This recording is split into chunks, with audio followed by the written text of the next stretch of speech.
Hello, this is Aira. Welcome to Quilts and Lace Serger number 2 class. In this class, we cover 3-thread techniques with using the Overlock sergers. And the models that we use on this class, those ones are the air-jet threaded or extraordinary threading machines, and also the ones without any tension dials. So these ones are the models from going from Imagine, Evolve Wave, Imagine Wave, Accolade, Evolution, Enlighten, Acclaim, Triumph, Ovation, did I miss any? Victory.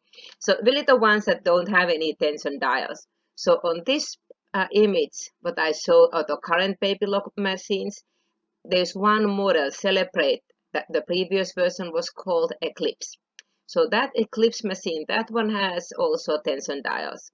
So some of this will apply for it also, but most of it, this class is covering the machines with automatic thread delivery system. So let's get started.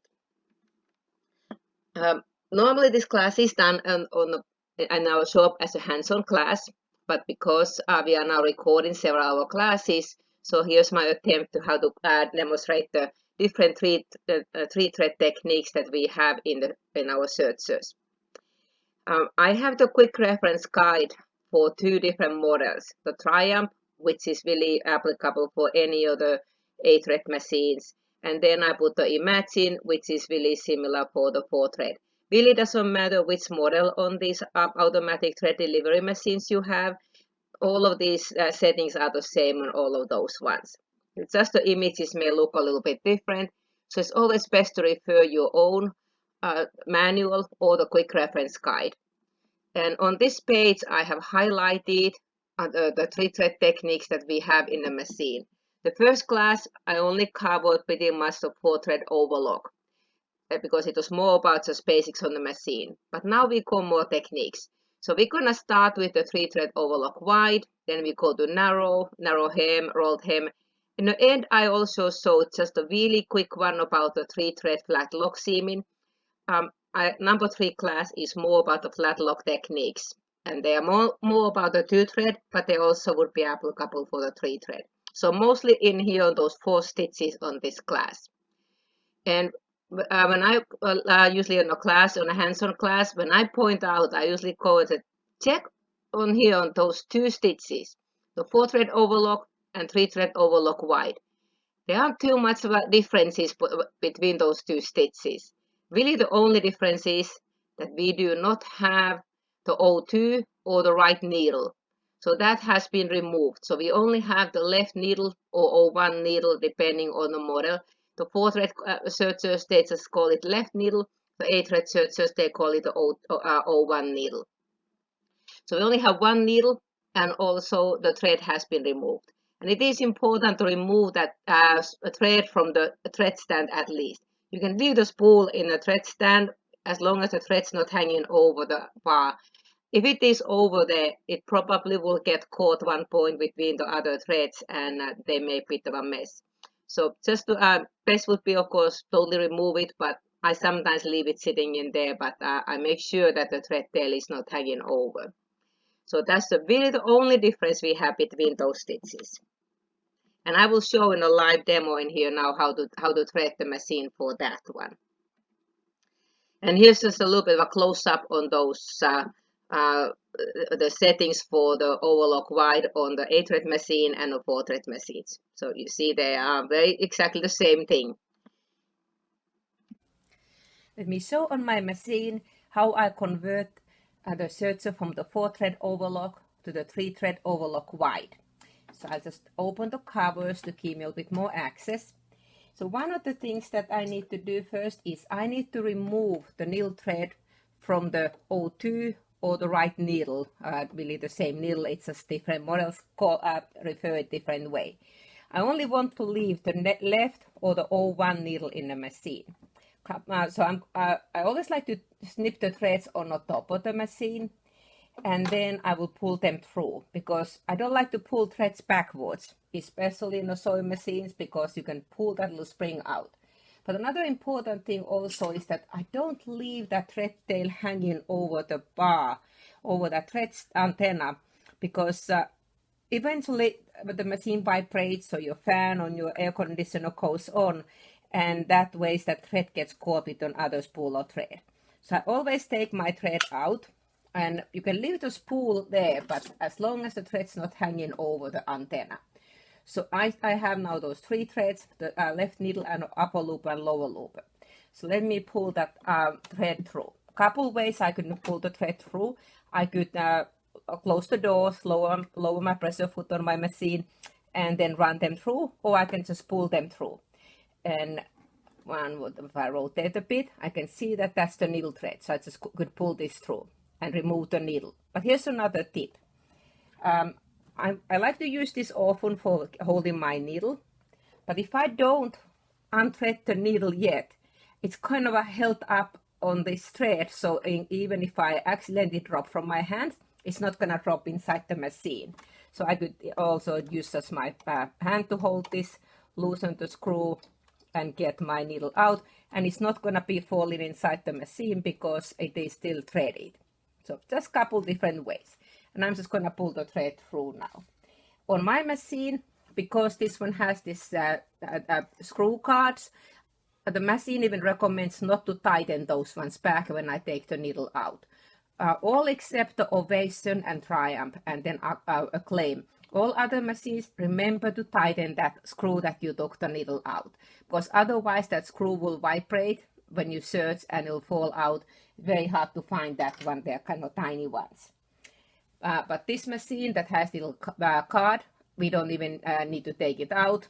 And like I said, the machine manual recommends even not to do that one. So I'm ready to go on my first sample. For the first sample, for the 3-thread Overlock Wide stitch, I'm going to demonstrate on a live demo on how to use some of the decorative threads and also even using the ordinary serger thread to finish an edge of a little piece of a coaster. This stitch could also be used as a construction seam. It's not as strong as a 4-thread overlock because we will have one less needle thread, but in certain fabric it will be also good for that one. I mostly use it for decorative seam, and also my other favorite technique is to use it for quilt binding. So in that first part, putting the binding onto a quilt edge, and on that one I would put a secret ingredient. That would be fusible thread in a lower looper. Because then when I stitch my binding and I fold the edges, I can steam it in place. If it was a wall hanging, I would maybe even okay to leave it as it is. Most times I either hand stitch it or do stitching a ditch in a sewing machine to do the final stitching. So I will demonstrate that one also, how do we miter at the corners. The image that I have on the right, I have shown the binding done 2 ways. At the top one, I just went over the edges. I don't like it so much. The bottom one I have mitered. That's the one I'm going to demonstrate in my live demo. So the first I'm going to go and use ordinary serger thread, and then I'll be using pearl crown rayon on a couple different settings, and finally really thick thread. So I also show how to thread those heavier threads. Well, what is this stitch good for? Obviously I could use it for seaming. It's just not it wouldn't be as strong seam as the 4-thread overlock. But if you have a knit fabric or something, absolutely that'll be fine to use it also. Where I use this mostly is finishing edges.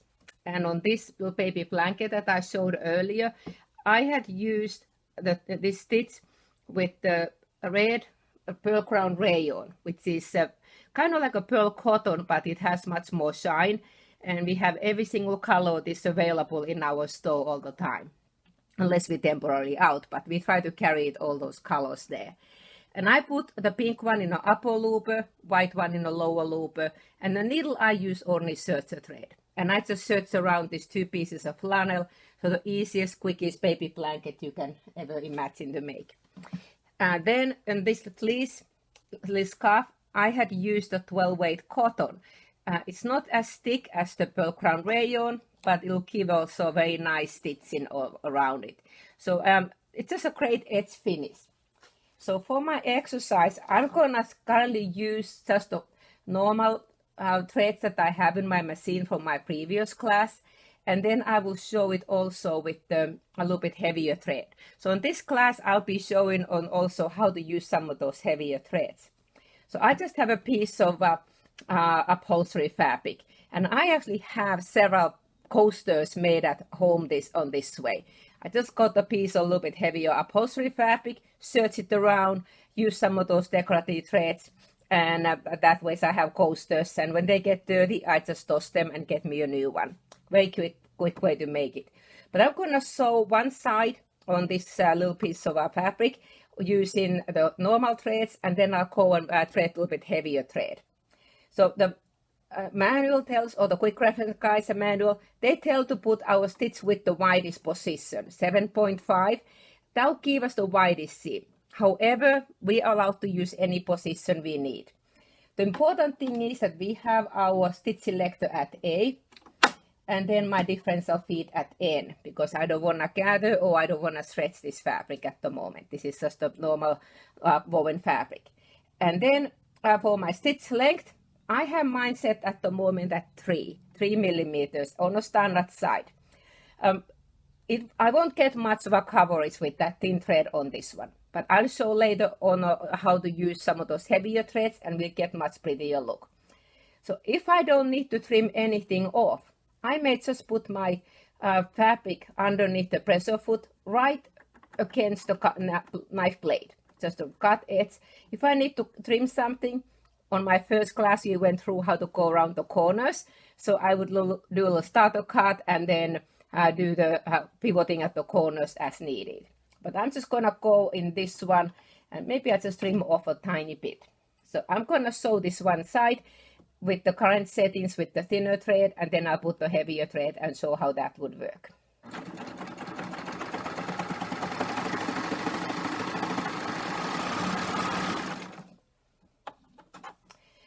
Well, here's my one side. Obviously don't see very much of any kind of thread on this one because of the longer stitch length and thinner thread. So not very pretty edge finish this would be. So I'm gonna go and change onto the heavier thread and then do another side to see how that would look like. Okay, let me go ahead and change my upper looper thread. On this stitch I could either have only my upper looper to be a heavier thread, or both upper and lower looper. On this exercise I'm just gonna put in the upper looper, and I will use the pearl crown rayon. So I'll open the front doors, and then I will cut my upper looper, which will be that third slot from the left. So I'll clip that thread. There we go. Take that spool out, and because this thread is a little bit of a slippery, I definitely gonna use one of these little stands, the little either the sponge cap or this larger one. Other option could be to use the thread net. These are very long, the ones that come with the machine, so you could cut them shorter if needed, or you could also just double or triple it up and then put this one into the thread stand. That way the net will hug the spool and the thread can't pull underneath, so it doesn't get caught. But I'm just gonna, this exercise, little short run, I will use the thread stand this way, or this little cap. So I'll take the cone holder out of the way, put my sponge underneath, and then get the thread from the threading guide. Well, here's the thing, very often, especially if you have had a machine with the manual threading, people want to usually go ahead and tie. I always say, please do not tie knots on this machine. We have an amazing threader for the loopers. We don't really want to tie a knot. And it's especially important on these heavier threads, because if I tie it into a knot, that knot gets so thick, it'll make it caught inside the threading tube. And it is quite tricky to get out of there if it gets tightened very hard in there. So we have an amazing threading on this machine. So I'm not gonna be tying it. But however, I do lift my pressure foot up, and I will remove my upper looper thread first. So I'm just gonna take it out, and I can just even take it from there. I could run it through multiple ways to do, but I just clip that one out so I don't have any upper looper thread. And then I will put my machine for threading position. And remember to rotate your hand wheel until you hear clonk, clonk. Now it's ready to accept the thread. And I have my pressure foot up, important when you thread out of the thread delivery area. So I will snap the thread. Remember to hear that little click. Get the thread through the normal guide. And again, the same way, I want to have a long enough tail. Some of these decorative threads, they tend to bloom. They just kind of are loosely woven or loosely twisted, and they tend to bloom. So I'm usually gonna do a test. See, can I thread it as it is? If not, I have other tools I can do it also. Just one reminder, no oil, no spit. So I'm just gonna do a clean cut. If I had sharper scissors. And then I will take this thread tail, that little end, put it inside on the threading port. And then when I push the button, let's see if we get the thread through. Went part way because I get a little bit heavier thread. So let me try again. So this one, I'm going to do another clip because my tail wasn't very clean still. There we go. So see, sometimes if it doesn't go through right away, instead of me just pushing the button, I'm just gonna, I did a couple tries and then I will click this one. So see, now it came through.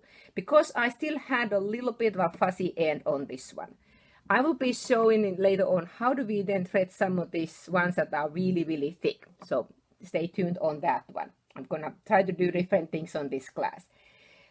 On the thinner threads, I would often leave it right on the top of the foot. Just click back, just to click the thread cutter to make it a bit shorter. But these heavier ones, I tend to put these ones under the foot just to kind of keep them more lined up. And then I need to close the doors because the machine, most of the machines won't run if the door is open. So I will close this one, and the machines with the extraordinary threading, they won't even let you close the door unless you put it to searching. So now I'm ready to go. I'm going to do this first, the second side, using the same stitch length I had on this one. This thread is not really super thick, so I most likely won't still get very nice coverage, but I'll do one more. We have 4 sides, so I can play with the settings on this one, so I'll show you different settings. Then I'm gonna stop talking for a while I'm stitching because the noise of the machine will kind of override my talking. Also, a little note, the machines with this extraordinary threading, many times when you start stitching, the first stitch after when you have threaded, you may hear a little clonk sound and it kind of frightens. That's all right. That's just kind of a little noise that happens in the machine. You could also rotate your hand wheel and then it wouldn't scare you so much. But really, just a question again I get often. So let me go ahead and search this side.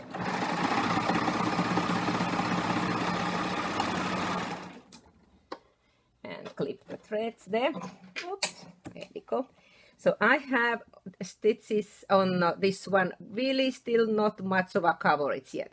But the cool thing was that I didn't have to change any on my settings on my machine. No tensions, the changes, because we don't have tensions. My machine doesn't care, do I have thick thread or thin thread? I just love that one. Because I used to do a lot of decorative threads with my old machines 30 years ago. And those ones, I felt like I lost half the spool for testing to get in my stitches perfect. This one I normally do just a little test to see, do I need to change my stitch length? And this one, absolutely, I wouldn't like really this setting. So I'm going to go down, and I'll go down to 1.5. I'm not going to go all the way to shortest on this thick thread because it may just be too short. So let me get going on this one.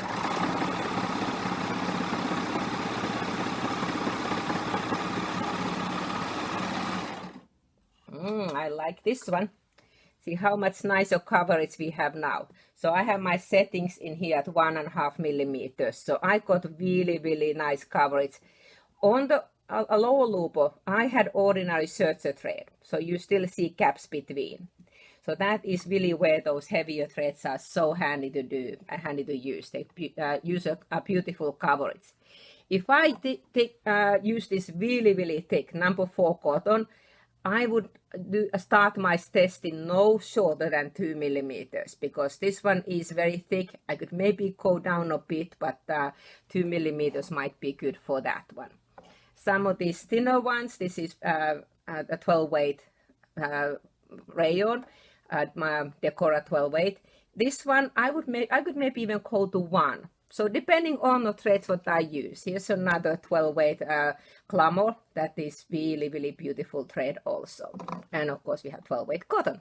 So any of those threads just give a different look, and I would do just a quick test to see what stitch length would work the best. Well, let's try this thread, because this would give a really nice coverage. This one is number 4 cotton, so Madeira Cotona number 4.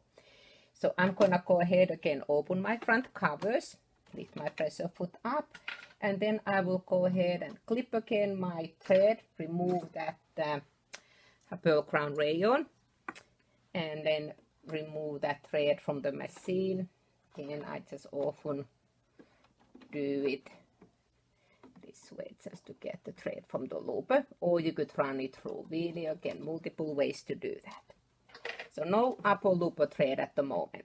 Again, I could put this also in a lower looper, but just that will work the same way. But just for this exercise, I'm using only an upper looper. Well, this spool happened to have one of these shoulders. It's more traditional household spool. So I have 2 options. I could put it the little sponge cap, either the large one or the small one, and then I definitely would want to put the one on the top to direct the thread away from it. Sometimes when your spool starts getting very, very low, however, these ones I want to use the thread director, because even if I would put the sponge out of spool cap on this one, it still kind of gets quite tight coming out. So this, whenever, like this is a 12 weight cotton, when I start getting very low on this thread, I will put it on my thread director. So anytime there's a hiccup with the thread, that will give us a little hiccup on the stitches. So I have already the larger sponge, the other one in the machine. So I put the cap on this one, and I put it on the machine and thread it through the antenna exactly the same way as any thread, and also through that thread delivery area. So I'm gonna snap it. Here, little snap. So this part, no matter what thread I do use, I will put it the same way. Well, this thread is so thick that it almost covers the hole on this threading port. Most likely the air couldn't take this thread. It's just too thick. So we have couple options. On the accessory pack, this accessory pouch, there was a threading wire, a looper threading wire. See, mine is neatly still in the package because I don't use it very much. Only time I really use this one is that if I get lint inside the tubes. And why would I get lint inside the tubes? Well, really only time it happens is that when I'm cleaning the machine and I press the lint, I make it right in there where the tubes are, and that gets inside. So these are a great way to then run through the kind of, just to put heavier thread and pull it through to clean that lint out. But they are a little bit cumbersome to use, so I very seldom use that one. However, I use a thread lasso. What the lasso means, or thread cradle, 2 names, and instructions and a manual for that.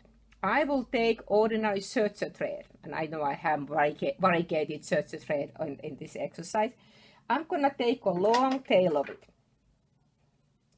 and just to snip there.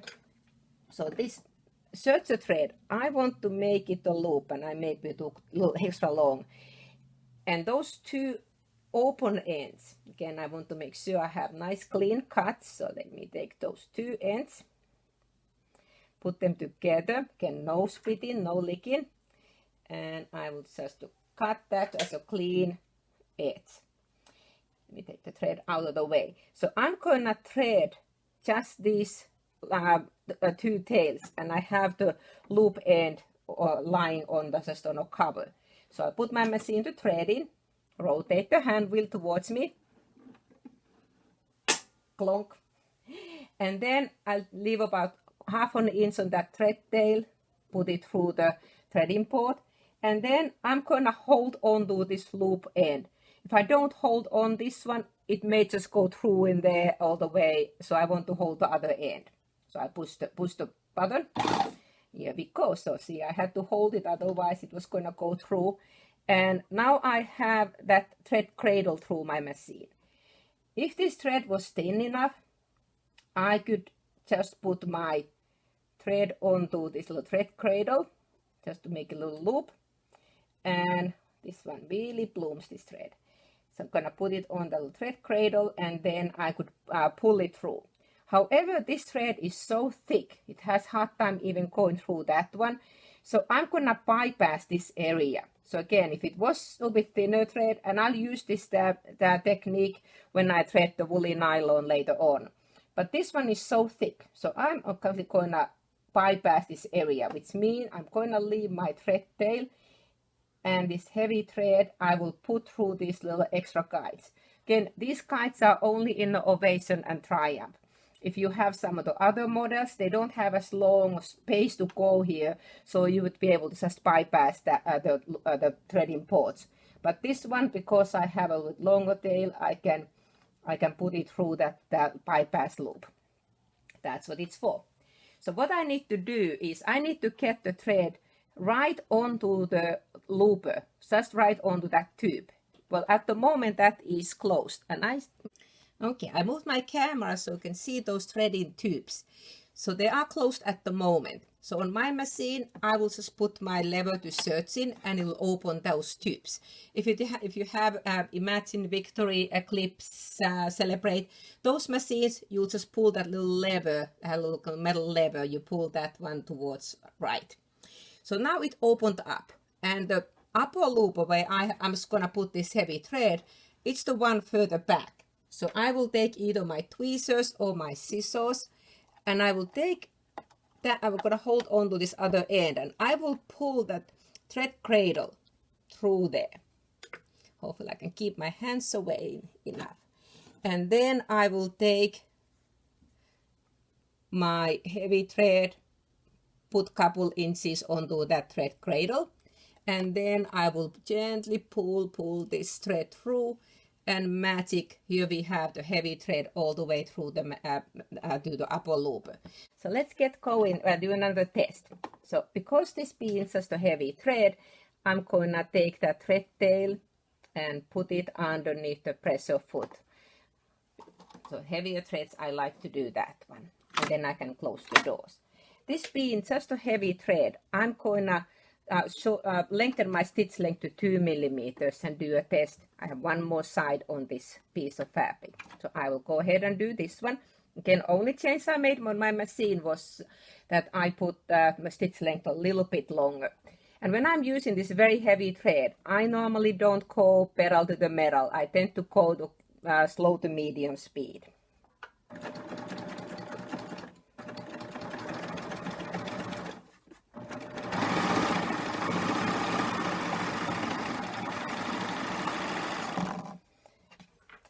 And I think 2 millimeters was a pretty good stitch length for this one. So I have a nice coverage on the edge of the fabric with that heavier thread. Again, I had just used ordinary thread on my lower looper, but I could have done it two-sided and using the heavier thread.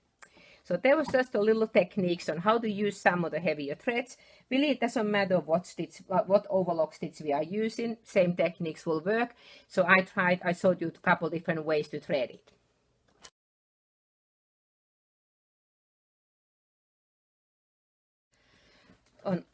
My favorite technique using this stitch is to put the quilt binding. So this quilt, I had put the binding, the first part in the serger. Then I just did a stitch in the ditch in the sewing machine. I could have sewn it by hand if I wanted, but I felt lazy that day, so I just did stitch in the ditch. So how the first part was done in the serger was, I had made my normal quilt binding as always, and then I will put it on top of the fabric or bottom of the fabric, depending which way you want to fold the binding.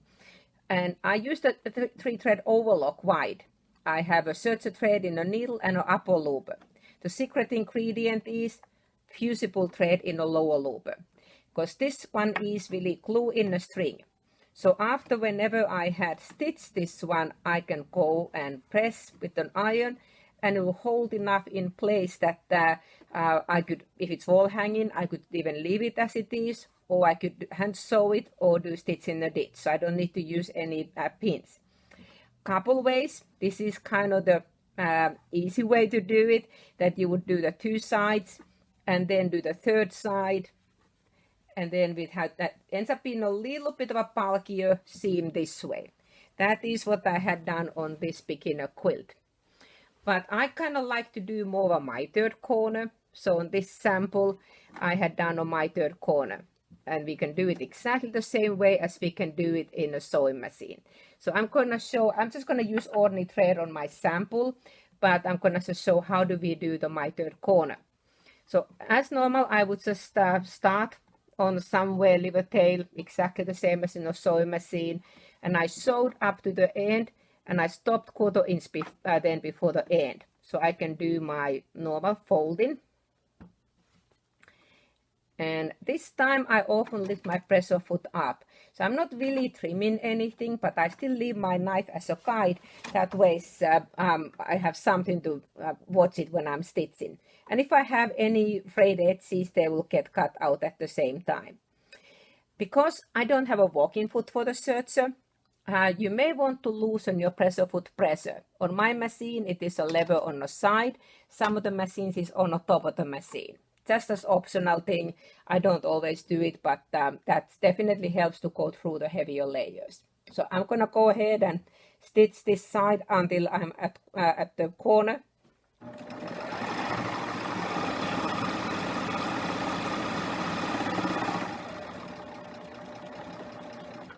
And I'm approaching the corner. This is where I may want to use my hand wheel, and again, I rotate it towards you. And then I'm going to lift my needle up, lift my pressure foot up, give a little tug on that needle thread, pull my fabric away, lower the pressure foot, and sew a little tail. That way so I have a bit nicer looking. I don't want to just run off the edge. And then I can clip the threads. And then I will do my folding the same way as I did before. And on this little sample, I was even lazy. I did not even press it. I should have pressed it. But I had used also the serger to do the mitering and joining the other piece. Of course, you could do that in a sewing machine, so you can press the seam open. But if I press those seams one way or other and they're mitered, that should be fine also. So now I can go to the next side. And that's where the cool thing, the knife is, that it cuts those little doggy ears out at the also. Well, my binding is a bit short, so I will just run off the edge on this side because I just really have 2 sides. And then I could take those serger tails and weave them in. I often just cut them about 1 inch long and then leave them inside. So now I can do my other side the same way. Again, if I had used fusible thread like on this sample, I could take this to my iron, give a little steam press, and it will hold it in place there. And I can do this miter corner like I would do in any quilt binding. Here we go. Another one of my favorite techniques.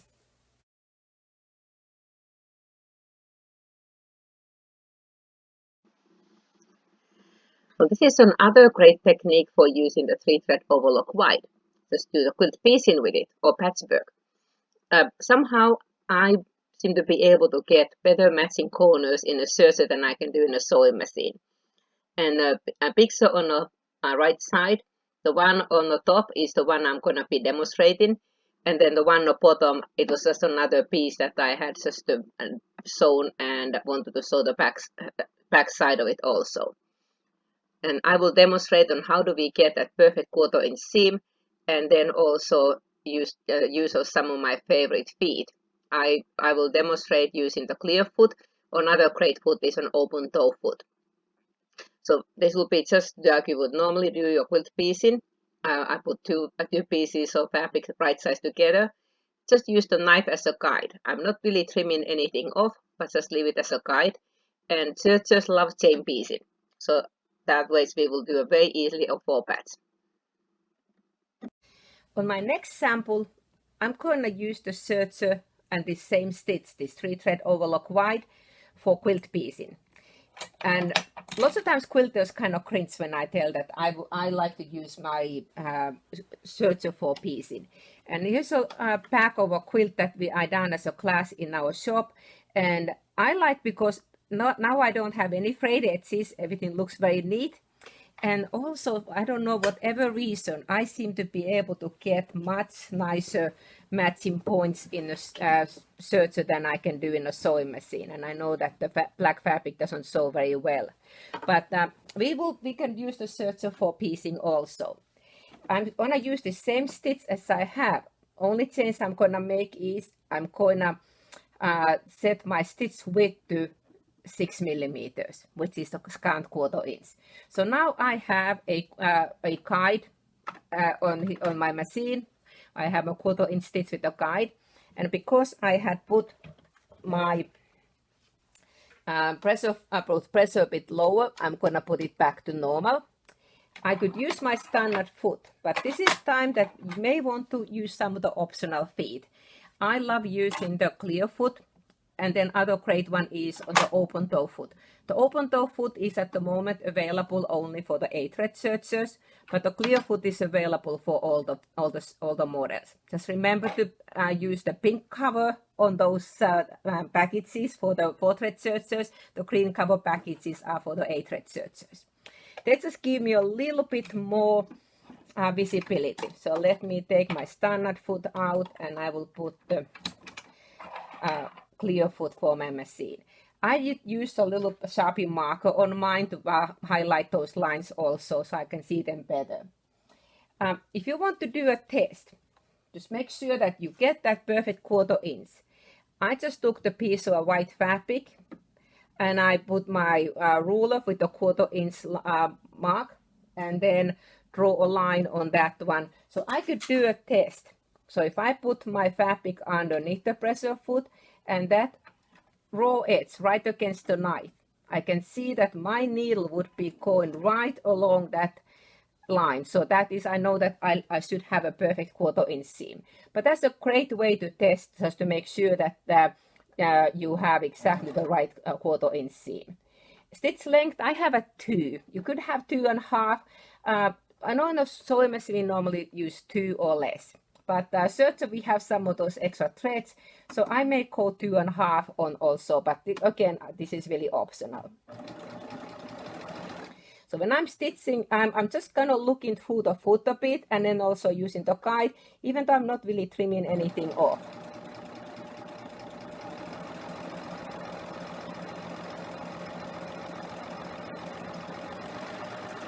So this was just my little check that yes, my stitches landed perfectly on that line. So my knife position on the 6 millimeters, it truly does give me a perfect 1/4 inch seam. So let me do a 4 patch. So I have couple quilt squares, put them right sides together. And serger is a great one for chain piecing because it just likes to do chaining. It just doesn't care about if we have fabric or not. When I do piecing that I don't trim anything off, I often leave my pressure foot and put my raw edges just before the needles right against the knife, and then I'll wash the knife as my guide now to stitch. And then I can take my next 2 pieces, put them right sides together, and do the same thing again. Serger likes chain piecing. And I can clip those thread tails. So now, if I was doing a real quilt, I would most likely go and do a little bit of a pressing on an iron. I will just finger press my little kitty cats towards the darker side. And as I would do in a sewing machine, I will nestle those seams. And if possible, I always like to have my the seam that is on the top side going away from me, and the seam from the bottom coming towards me, because that way those seams lock in place, but also my feed dogs will not be flipping over this underside. Sometimes you can't do it, but if my block allows it, that is how I would like to do it. So I'm going to just nestle those two seams together. And this is again where serger is really handy, because those little thread tails that I have, my serger will cut those ones. So I don't have to use much of a clip in there afterwards. Oh, kind of lift it up a little bit. Let me get that little tail under. That's the reason I want to have that top seam going away from me, so I can control that one better. Trying to keep my fingers away from the camera. So here we go. Let's see how did we do. I think I did pretty good, and I'm not a quilter, so like I said, I somehow seem to be able to do better corners on my quilt blocks in the serger than I can do in the sewing machine. So another one of my favorite techniques.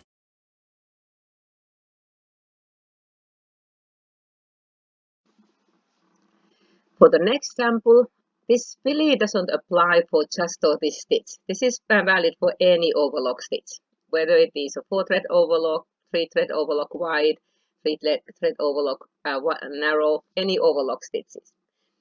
On this one, I will demonstrate on how we can sew around the tube, which would be like a sleeve, or it could be putting a ribbon on a neckline. Anytime that we have a tube. Well, why it is a bit tricky to do in a serger is that because we have that knife in the serger that we need to respect. So on a sample, I will also demonstrate why do we do a little starter cut. See this little cut off the edge of the fabric. Because if I don't cut this one ahead time and I just try to go in an angle, it's easy to go too much in the way, wouldn't be very straight seam. This little starter cut is really helpful to get my seam perfectly lined up, and when I've gone all the way around, then I just do a little overlap, and it's not going to have to even see on this picture the overlap, but this will overlap where the stitches then lock in place. Most sergers we don't have a free arm, but we don't really need the free arm. Yes, we still can do a circle or little tube. Okay, well, how would we go around a tube? Maybe this was a sleeve or on a neckline, put in a ribbon. I just have a single layer, but even if I had 2 layers to attach. So I had sewn just a seam in here to make it into a tube. Sewing machine, I would use my free arm. Most sergers we don't have a free arm because there's a lot of things inside on this part of the machine, so we couldn't have a free arm on this 8-thread machine. There are some models we have in the shop that we do have also free arm, some of the more basic 4-thread sergers. But we really don't need the free arm. We can just sew it from the top side. When I mean on the top side, we want to make sure that my fabric is kind of on the top of the foot. Because if I sew it this way, this lower end could easily go underneath and when I don't see it. That's why I like to sew it from the kind of inside of that fabric. Well, if I don't need to trim anything off, I would just put my raw edge against the knife blade and go around. But what if my pattern was maybe 5/8 of an inch and I would need to trim off? So I need to do a little starter cut then. It just makes it neater looking starting and ending. What I mean with the starter cut, I just cut about 1.5 inches long section out of that edge, and how much I cut off, amount I would be trimming off. I just pretended I needed to trim about 1/4 inch. So I'm going to lift my pressure foot up, straighten that serger tail a little bit behind so that I can get this cut edge right against my knife blade. So I'm going to just move it there right against that knife blade. And then I will lower my pressure foot down. So now I need to watch my knife when it is trimming. And I'm using the open toe foot because it gives me a really good visibility. I could have used my standard foot or my clear foot also, but this is one of my favorite feet for the 8-thread machines. So I'm going to go around just to trim about that same amount, that 1/4 inch. So all I'm doing, I'm watching the knife, and then when I can approach this corner, I'm going to move my fabric, give me another section to sew. So you have to do a little piece at a time. Other thing to watch is that this other edge wouldn't get caught in the needle, even though we kind of not watching the needle, but I'm keeping it away on the side. But I'm really mainly watching the knife. So I keep going around, trimming about that 1/4 inch off that edge. Just keep going around. Notice I didn't start right at the seam. I find that lots of times it's kind of easier to have that overlap outside the seam, so it's not going to be so bulky. And I just keep that tail. What I see often in a class is everyone tends to kind of go off on this area, that instead of keep trimming that same amount, people want to go off. We need to just watch the knife and keep having my knife trim off exactly that same amount. And here my pieces got cut out. And then I still want to sew a bit more because I still have a cap that I haven't finished. So minute my knife cut its tail, I'm gonna stop. There we go. So if I now just keep going, my knife would be trimming the loops and my seam wouldn't be very secure. So this is one of those times that I do like to lock the knife. So I'll rotate the lever when it says locked, my knife was dropped out. And now I can use the notches on my foot. That's one reason I like to open the foot, because then I can really try to line up that needle thread to match up my previous seam. The clear foot is again really handy for this one. And when I have sewn a little overlap, I lift my pressure foot up, my needles up, tuck the thread tail a bit so I can pull the fabric away, lower the pressure foot, and finish stitching.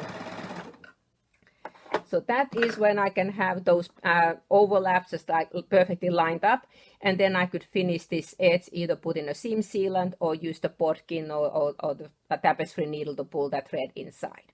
So that was a tip. Really didn't matter if I was using a 3-thread overlock, 4-thread overlock, or any other overlock stitches. This same technique would work.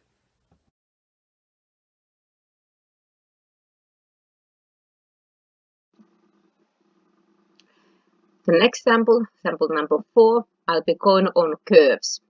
Again, this is the same thing. This technique is valid for any overlock stitch. I'm just using the 3-thread overlock this time as an example. And again, it's kind of wonder why would it be anything special to go on a curve. But sergers, because we have a longer foot, 2 sets of feed dogs, and sometimes maybe even 2 needles, they are a little bit less flexible going on tight curves. So this is why we can use a little bit special techniques. One of the things is, if you have available, is a curve foot. It's a bit shorter foot, makes it easy to go around the curves. But also, just a reminder when sewing on anything on a serger, need to respect that knife. So don't look the needle when you stitch these ones. Just look the knife, because then we don't accidentally cut out too much. Again, I will do the demonstration on how that really works. For my next technique, again, this is one of these techniques that doesn't matter what overlock stitch I'm using. I'm just using this class on some of these additional techniques that we didn't have time in the first class. So I'm gonna go around curves. And it kind of sounds like, well, what's the big deal going around the curves? Whether it is going in the way or out the way. Well, sergers are a little bit kind of, I always refer in my class that when you're using a sewing machine, it's like you're driving a Mini. Turning a corner in a little car is easy. Serger is like you were driving an 18-wheeler. So you know those big trucks, when they turn corners, they take much bigger radius. Well, this is kind of like the 18-wheeler, because we have much longer foot and also 2 sets of feed dogs. So it's not as easy to maneuver around the corners. So I usually get better results if I don't try to make this curve very tight. If I want to make it really sharp corner, it's kind of hard to sew, but also it doesn't look very pretty. Well, one of the other things that is really helpful on the 8-thread sergers, at the moment we only have it available for the 8-thread sergers, but we have available extra foot. It's called the curve foot. The original one, it is a metal one, but now there's also a clear one. Either one will work. Let me use the clear one because it gives me a little bit more visibility. So this foot, when I compare it for the standard foot, it is much shorter. It's a lot shorter from the back and the front. So it is kind of like, instead of having now the 18-wheeler, we just have a panel truck. It's still not like you're driving a Mini. It still has a little bit because of the feed dogs, but a whole lot easier. So now I'm going to just trim off around a little bit on this curve and serge this edge. So let me put it under the pressure foot in front of the knife. So I'll keep trimming off. And you can see how I'm gonna keep my hands on the side there so that I can pull this thread, the fabric edge towards the knife. And you kind of start seeing that why it is a little bit trickier. So if I just keep looking the needle, I'd be going off. I wouldn't be trimming the same amount. So I need to just watch the knife and keep pulling my fabric towards it. And sometimes if you have a tighter curve, it may kind of feel like it's caught behind a bit. So in that case, I would make sure my needles are down position. I could lift my pressure foot up, to kind of release it a little bit behind that, underneath the foot. That's just when you have a tighter curve. This is fairly smooth curve and this at the moment. And with the short curve foot, really makes it easier.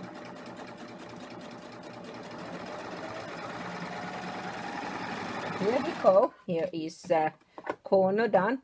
Well, what happens often is, especially this is upholstery fabric, kind of a loosely woven, and it's stretched out a bit because part of it on here in the curves was in bias. So if I wanted, I could put my differential feet to 1.3 on that part, so it will kind of ease it in a little bit so I don't get wavy edge. This fabric I could maybe be able to just to steam it flat. But here's my one side of the curve. Let me do the other side of the curve. So this time again, I need to watch the knife, because if I just watch my needle would be going over too much on this curve. So again, I'm just gonna put it there, in front of the knife. Stop. If I just kind of get it going, I may have to get the corner first. There we go. It's just a narrow little sliver. So now again, I'm gonna watch the knife. So I'll be trimming off. And you can kind of see that now I have the opposite. I get a little bubble over on this left side. So I just need to kind of maneuver the fabric and watch the knife.